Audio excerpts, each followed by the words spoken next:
Our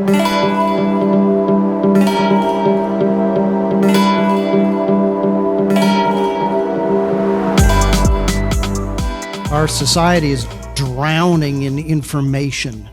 We've got facts, factoids, data. We've got that slippery thing called point of view and narrative coming at us all over the place. And in all of this information, we have very little ability to sift out what's any good and what's just garbage. That ability to sift information is part of what we're going to call wisdom. We're starting on a new series in this academic year. It's going to take us all the way through May with little breaks for Christmas and Easter and all the usual stuff. Very important, but breaks nevertheless. What I'm really excited about this year is talking with you about what wisdom is and how it lives in our lives, and inviting you this morning to embark on that journey with us. It is, in the Bible, a journey, not a class. It's not a checklist. It's not a set of information that you can memorize and say, got it, now I have wisdom and I can move on with my life and be successful. No, the Bible describes a journey throughout your whole life where we are constantly deepening in our wisdom. And we're inviting you to join us on that journey this morning. I want you to take a look at the beginning of this poem in chapter 8. You might be wondering, why are you starting in chapter 8 in Proverbs instead of in chapter 1? Well, we'll get to chapter 1 eventually, but chapter 8 is really the center of the whole book of Proverbs. It's the longest poem in Proverbs. It's a set of song lyrics, actually, and it's a song that is about wisdom, but it's really a song from wisdom. Wisdom is personified here in this poem, and wisdom is not coming to us, calling to us, inviting us on this journey from a classroom or from an ivory tower or from a nice quiet place where you can have a close, intimate conversation. That's not the setting for this song. The setting is like this. Does not wisdom call, Proverbs chapter 8, verse 1, does not understanding raise her voice on the heights beside the way? At the crossroads she takes her stand, beside the gates in front of the town, and at the entrance of the portals she cries aloud. You know where this song is taking place? It's as if at the intersections of the marketplace. It's as if this woman gets out her guitar, and in the midst of all the people rushing around and doing their business, all of it very important, all of it very urgent, all of these people in a great rush and feeling that what they have to do is the most important thing in their life, because this is the marketplace, this is where wealth happens, this is where the future happens, this is where we take control of our lives and make things take place that are good. This woman breaks out her guitar, as it were, in the middle of all the noise. In the middle of all of this important stuff that people are doing, in the middle of the great game of life, where all these people want their next play lined up. In the middle of all of that, she breaks out her guitar to sing. And the question is, in Proverbs, is anybody going to listen to this? So here's the beginning of her song, verse 4. To you, O men, I call, and my cry is to the children of man. O simple ones, learn prudence. O fools, learn sense. How do you think that would go over in Wall Street? In all the hustle and bustle and the shouting and the noise and the ambition and the drive, in the middle of all the data, in the middle of all the gossip about who's up and who's down, in the middle of all of that, for somebody to sing, "Fools, gain sense, simple people, learn wisdom, go deeper." How would this go over? Well, probably not very well. That raises the question, and this is really the whole question of Proverbs: are you too busy on important things to listen to this song? Are you focused on your next move, your next play in the great game? Or are you willing to say, there's something in that kooky woman with her guitar that I need to hear? There's something in this crazy song, in this invitation, that is inviting me to a new kind of life. And part of the invitation here is in verse 10 of chapter 8, take my instruction instead of silver, and knowledge rather than choice gold. For wisdom is better than jewels, and all that you may desire cannot compare with her. This is the invitation. And the invitation is coming in the street, in the middle of the hustle and bustle. And the conversation of Proverbs about wisdom is a conversation about fragments and little scenes in life, and it's filled with riddles that are designed to make us think about the situations we're in day to day. So that's the setting of this song, and the song begins here in verse 12 with wisdom singing about her home. And the invitation really is, come back to my place. Come home with me. Move in to my house. Because I want to tell you about all of the people who live there. I want to tell you about the community that my family makes up. And if you move into this house, if you live with me, you're going to gain strength. You're going to gain all kinds of things. So here is wisdom's description of her house. I, wisdom, dwell with, verse 12, prudence, and I find knowledge and discretion. These are virtues in Proverbs 8:12, and virtues really form the center of the book of Proverbs. A virtue is a pattern of life, a habit that you establish. It's something that you build up layer by layer in your life. And what this is saying here is, I, wisdom, have made my home, my dwelling place with prudence, a virtue that looks down the road, a virtue that has foresight, the virtue of saying, the things that are right in front of my nose aren't the most important things. It's the things down the road that I should be thinking about. And so there is this cultivation of a habit of prudence, saying, if I have self-control, and if I am able to look ahead and make provision for the future, then I may avoid some dangers. I won't avoid all of them, but I will avoid some big ones. And this is part of the virtues that make up wisdom. Wisdom says, I dwell there. Prudence is one of my roommates. When we have a dwelling place, a home, that's the place we go for nourishment. It's the place where we feel safe and secure.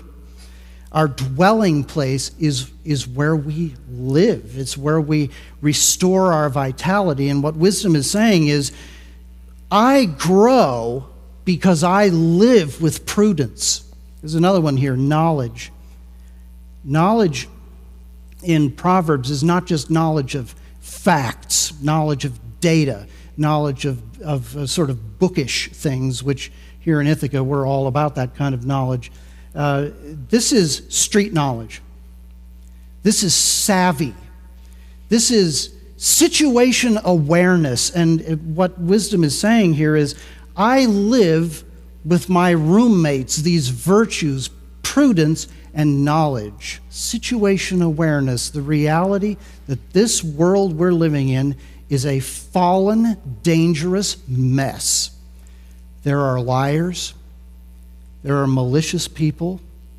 There are people who want me to become part of their malicious plans, and they're working me, they're playing me so that I will join in their schemes.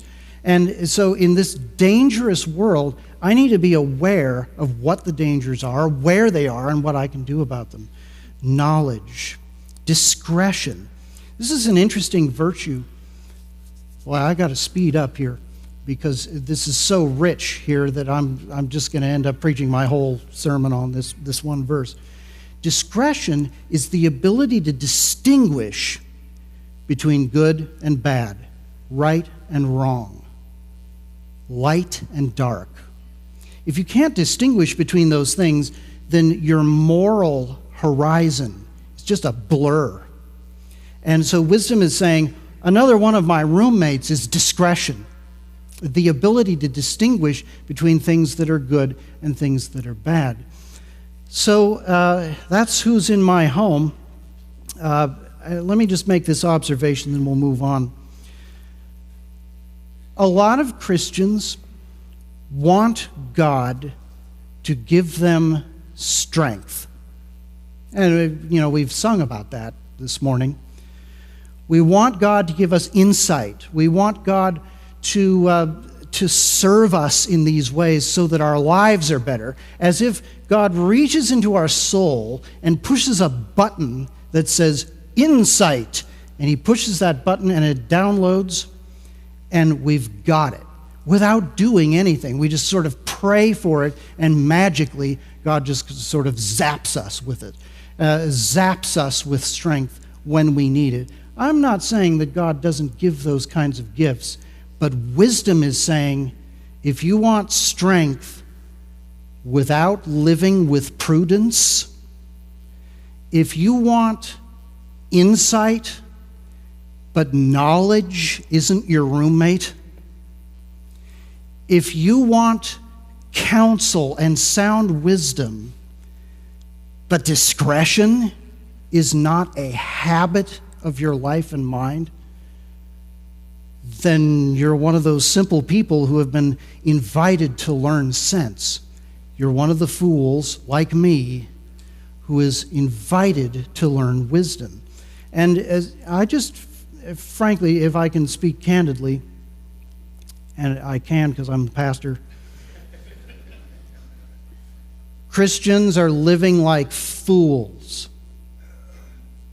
We want a push-button God, and we don't want the virtues that wisdom cultivates in us to receive the blessings of God. So even when he gives us these blessings of strength and insight, even when we have those flashes of goodness, we don't know what to do with it because we're out of shape. We're not trained in the virtues. So another group of people that live in this house of wisdom are rulers. I love this old picture. I'm kind of a fan of old photographs, as you can probably tell. This is an old photograph of Wall Street from the 1870s, probably just before a panic. And so here are all of these traders and bankers and smart businessmen, some of them so busy they're actually just a blur in the photograph. They're in such a hurry that they couldn't even make the photograph. And there's George Washington, one of my favorite rulers. And I love the fact that on Wall Street his hand is stretched out saying, just you boys settle down here for a minute. We don't need your irrational exuberance. This is a time for you to take a look around and to be circumspect and to learn discretion and prudence, all of these kinds of virtues deep into George Washington's life. He was a ruler with wisdom who I continue to admire because he received these kinds of virtues, intellectual virtues, physical virtues, and moral virtues. They were a key part of who he is. So we think of rulers and kings and princes, and we're in the middle of an election year, and boy, we need wisdom for that.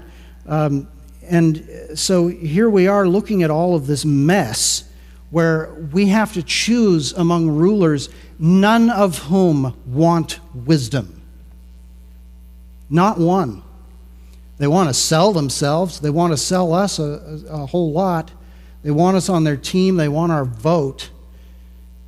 But it is perfectly obvious that they do not want anywhere on the political spectrum. They do not want to live with wisdom. They don't want to go home with her. They don't want to live in that house. It asks too much. And so it would be very easy for us to say, well, yeah, let's commiserate about the state of our country and our politics, but what about this? You are the ruler of your life. You have things that are under your stewardship. You have money, you have business, you have talents, you have time, you have a job, you have children, you have property, you have things that are under your control. You're a ruler, especially in our society. Because in our society, we are self-governing. I think we forget this a lot. One of the things we're going to talk about, in addition to acquiring the virtues this year, one of the things we're going to talk about is the fact that you have the capacity to make decisions in ruling your life. Oh, no, Pastor, you're saying this all wrong.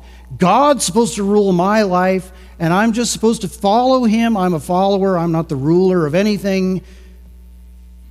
Forget it. You have decisions to make about your life. And this is part of the flabby Christianity that we've fallen into that says, I just want God just to do all of this for me. And the God of wisdom is saying to us, I want you to learn from me how to do it. And in the passivity of Christianity today, we've lost our sense of the ability to decide and to make decisions and to have agency in the things that God has given us to do. So there's another group of people that we should be in, the rulers. By me, verse 15, kings reign and rulers decree what is just. By me, princes rule and nobles, all who govern justly, and there are many who do not. So they're in that house, which means we're decision makers. We have things under our stewardship. We need to be in that house too.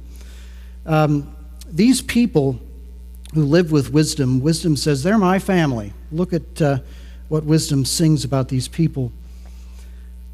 Verse 17, I love those who love me, and those who seek me diligently find me. Riches and honor are with me, enduring wealth and righteousness. My fruit is better than gold, even fine gold, and my yield better than silver.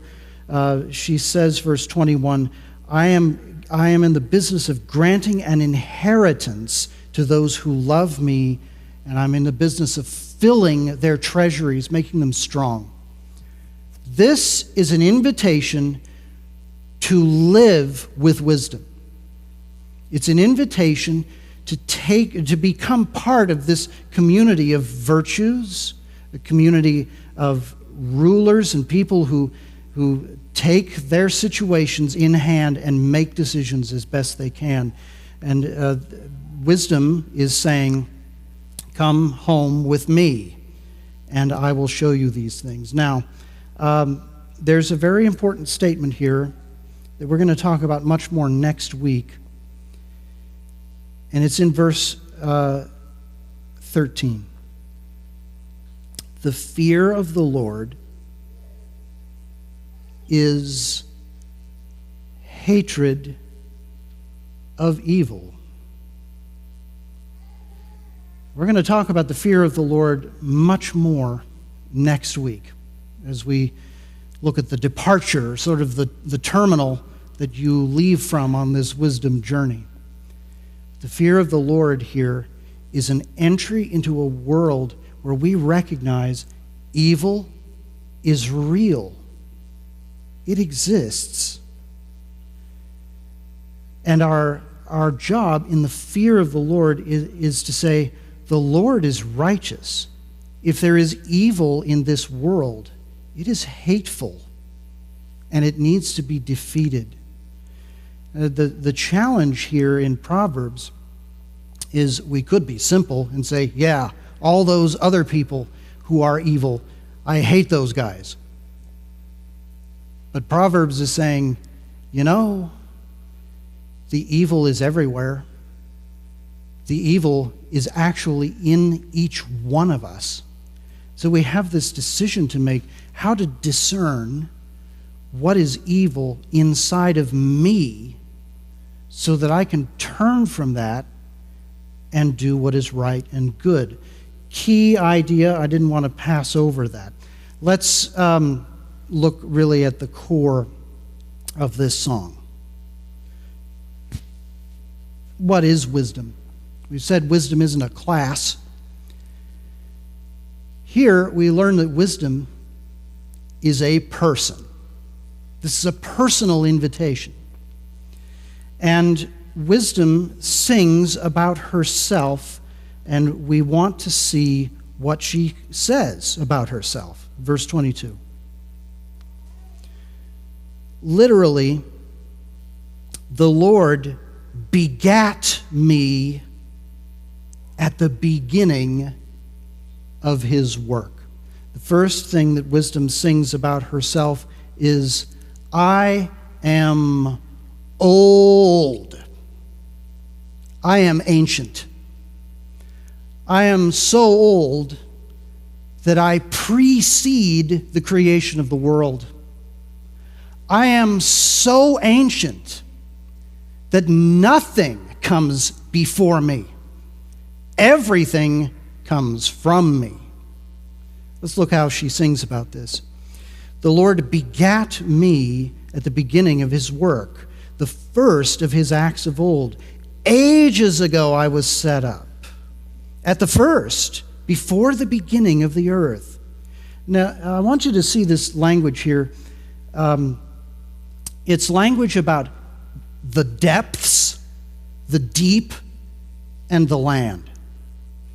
And so I want you to think, what passage of Scripture might this be talking about, the beginning? When there were no depths, I was brought forth. When there were no springs abounding with water, before the mountains had been shaped, before the hills, I was brought forth. Before he had made the earth with its fields, or the first of the dust of the world. What's that? Well, what creature is made out of the dust of the earth? That's us. We're made in the image of God out of the dust of the ground. So what passage is this about? This is about Genesis 1. This is the creation of the universe. And wisdom is saying, I precede that. So when there is no earth, there are no heavens, no stars, there's no water, there are no mountains, I'm there. That's me. I just want to pause here and underline something. Wisdom is inviting you home. This ancient person is saying, come live with me. Come live with the knowledge that created this world. And the second thing she sings about is her creativity with the Lord. Verse 27, when God established the heavens, I was there. When he drew a circle on the face of the deep, when he made firm the skies above, when he established the fountains of the deep, when he assigned to the sea its limit, so that the waters might not transgress his command. When he marked out the foundations of the earth, then I was beside him. So wisdom, we learn something very important here about the essence of wisdom, who wisdom is. Wisdom is a creator. Wisdom is the empowerer of life. And what she sings about here is all of that progress that the Lord makes in Genesis 1, dividing the skies above from the waters, and then dividing the waters and causing land to appear, and setting a boundary line, as she says, and as Genesis 1 says. The waters can go this far, but no further. You know what he's saying here, what wisdom is describing here, is the creation of limits that allow life. Let me say that again. Wisdom was there when God made limits that allowed life. In the Hebrew mind, in the ancient mind generally, the deeps, the oceans, the waters, terrible place, symbol of chaos, things you can't control. The waters, the deeps, are the place where nothing can live. No human being can survive the deeps because it's chaos. There's nowhere to stand. There's nowhere to grow your food. There's nowhere to make your dwelling place. And so what wisdom is saying here is, I was there when the Lord fashioned a place for you, human beings, to stand and to live your life. I was there when he put those boundaries. So there's something very important here that we need to understand about the limits that wisdom imposes on life. Wisdom is saying, life is full of boundary lines. And the reason it's full of boundary lines is because you can live in those boundaries. That's prudence, that's knowledge, that's situation awareness, that's discretion, distinguishing between something on one side of that boundary and something on the other side of the boundary. And this is saying that process of embracing the limits in your life, that process is about living. It is about fruitfulness. It is about vitality and strength. It is not about death. It is not about killing joy. It is not about destroying the things you love. It's about empowering you to thrive in them. So we call this human flourishing.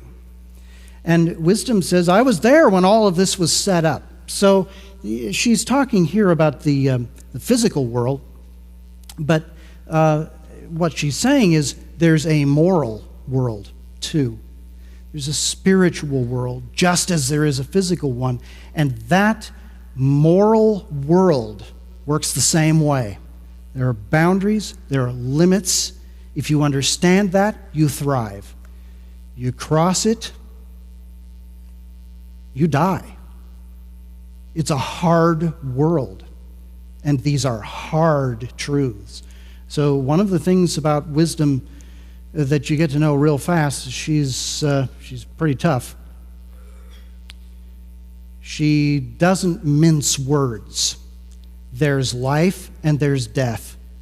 And those boundary lines, they are the difference between thriving and dying. So she says, that's who I am. I am ancient, and I was present at the creation. I was the master workman who did all of this, the agent of God's creativity. Final thing she sings about is something fascinating. This doesn't get talked about very much at all, but I want to point it out to you.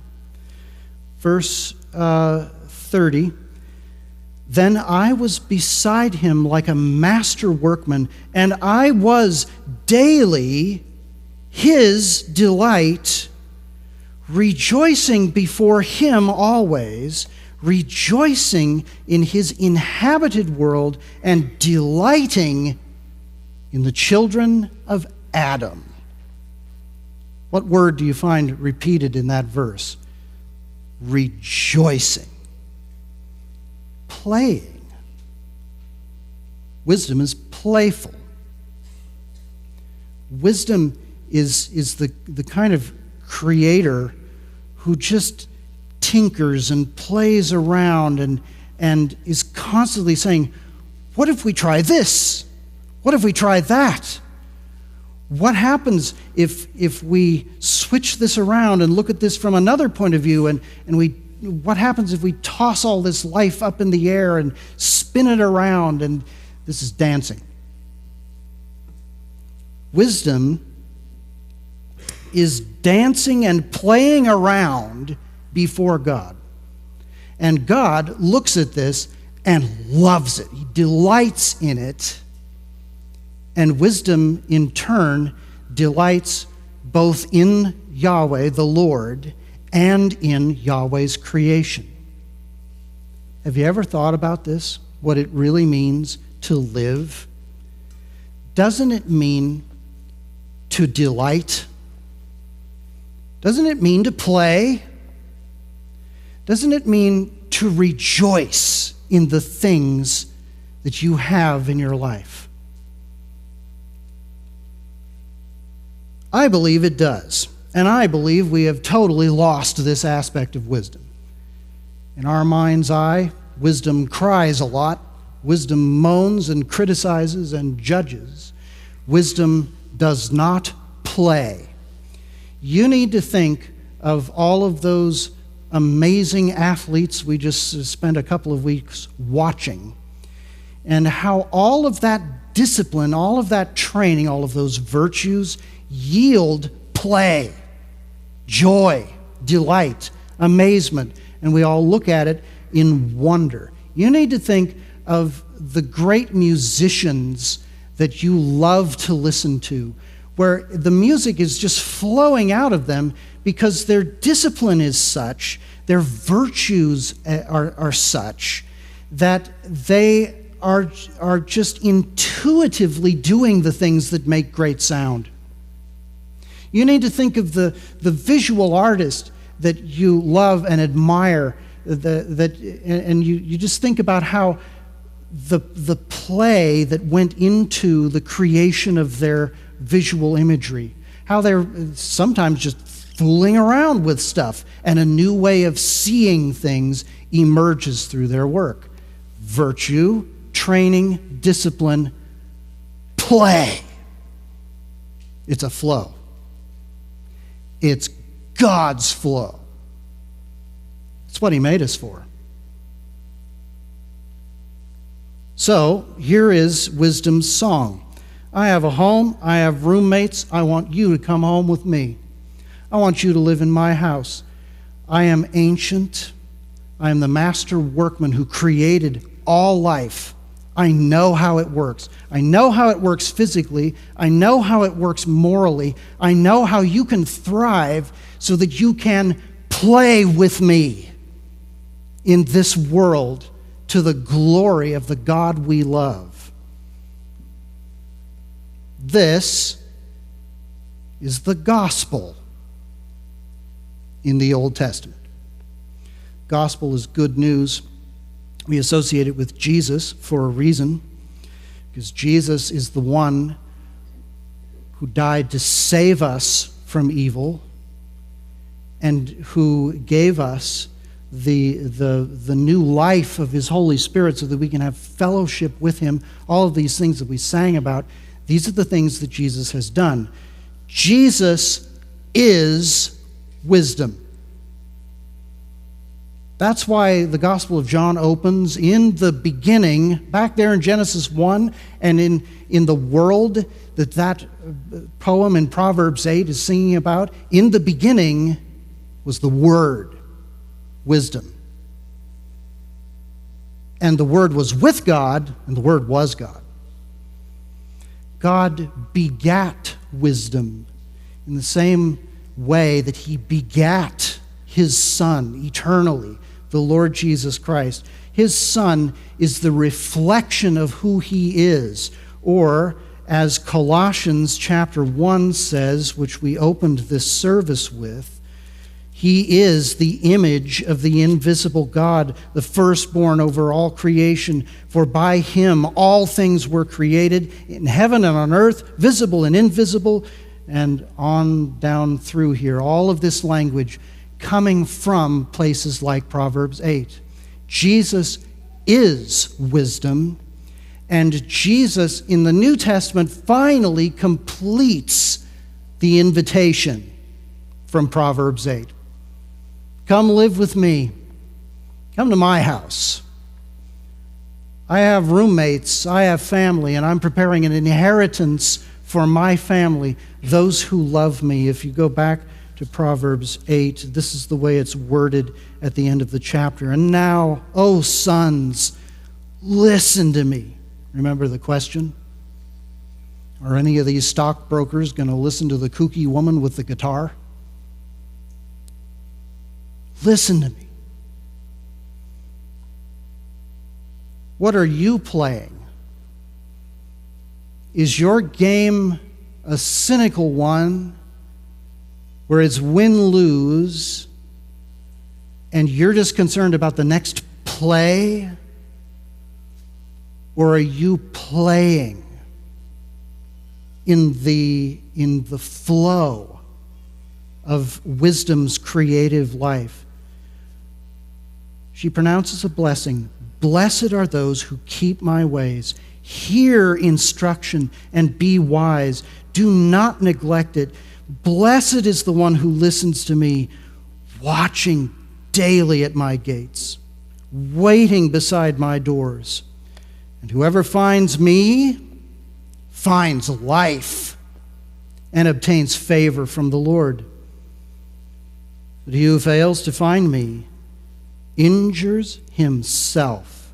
And the song ends with this line: all who hate me love death.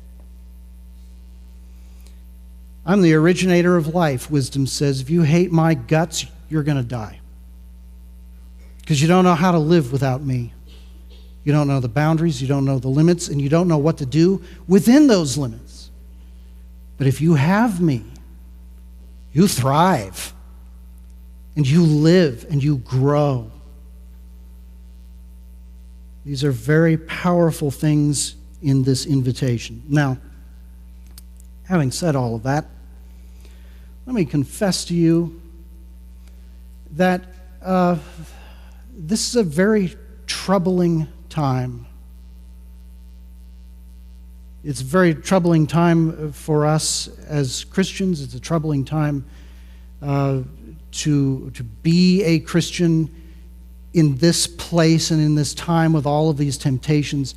It's a very troubling time for me personally. And if you're like me and you like the game and having the next play that you're going to make, and if you reach the wall where you thought you had God's game and you find out none of your plays are working, it's a very troubling place to be. And so I would just say to you, sometimes we reach points in life where wisdom invites us again to come live in her house. And sometimes that invitation is, stop playing games. Come into my house and live life with me and play in that life with me. And sometimes we can reach a point of jadedness, cynicism, and despair. And I would say that all of these things are deep temptations to all of us right now. They are temptations to me. And we can reach such a hardness of that cynicism that wisdom's invitation hits us from across the street. There's the kooky lady with her guitar. And we've got two urgent things to do: to listen to to this lady inviting us to her house. So we are commencing a wisdom journey here, but I guess what I'm saying to you is I'm just one of those fellow travelers on that journey. I am not the guide. Wisdom is the guide. Wisdom is the one leading us on this journey, and we're all taking it together. We're all going to learn this in a fresh way. And so my hope for this series is that we will all emerge from this a little bit less simple, a lot less foolish, and a lot more playful in the wisdom of God, rejoicing in the God who gave us life, even when there's great trouble, even when there are deep challenges. So this gospel of Proverbs chapter 8 is basically a call to learn the fear of the Lord from the heart. And this may be an invitation that you need to take up again because you've gotten off track on that journey. I got so busy preaching, I forgot to look at the questions.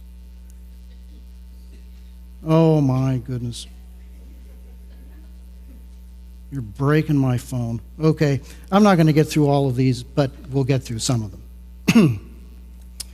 Regarding insight for personal actions, how would you respond to the promise in James that God gives wisdom generously? I think this is referring back to what I was saying about kind of a push-button God. God just kind of zaps us with insight. I think what James is saying is exactly what Proverbs 8 is saying, and James is a kind of wisdom literature in itself. He's saying, if you gain the self-control over temptation in persecution, in trial that you need, then when you ask the Lord for wisdom, he's going to give it generously and without reproach. James is not saying God will zap you necessarily with wisdom that you have not invested in. He is saying that your work, your trouble, your suffering, your tears, your prayers matter, and they will be redeemed, and God gives wisdom out of that generously. And that's why he says in James 1, rejoice in trials, because these things are redeemed. Great question. Here's another one. Is the creation of wisdom synonymous with the creation of time? Oh, we have a philosopher here. If so, is wisdom a product of how we use time toward the goals of God versus the goals of Satan, the enemy? No. Wisdom is not synonymous with the creation of time. The Lord begat wisdom from ancient times, eternal times. Wisdom is the Son of God, eternally begotten by God, outside of time. Now, what that means is that when wisdom invites you home to live with wisdom, you are being plugged into eternity in a very literal way.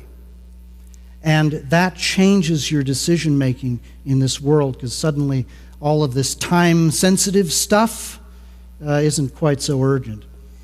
Another question, and then I'll probably sign off here, and I'll do a video midweek answering more of these.